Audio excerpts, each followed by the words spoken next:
Indonesia has distributed a number of humanitarian aid to several cities across Turkey and Syria. Dozens of search and rescue personnel from Indonesia are now attempting to distribute foods and clothes for earthquake survivors in Turkey.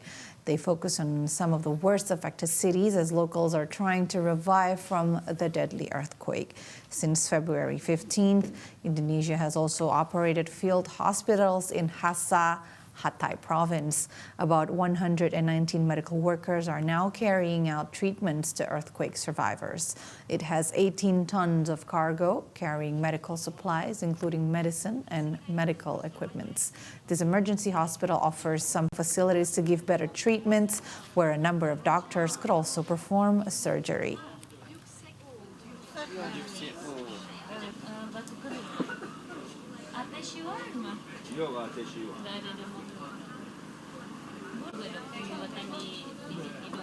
Search and rescue teams are finally on Tuesday afternoon have managed to evacuate all of the survivors of the crashed helicopter that was making an emergency landing on Sunday in the jungle of the Kerinci Seblat National Park in Jambi.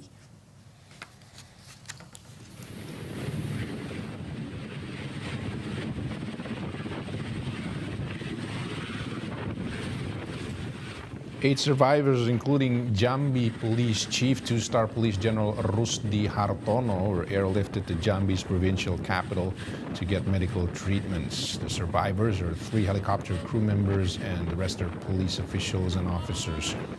The evacuation resumes after 3 days from the emergency landing due to bad weather.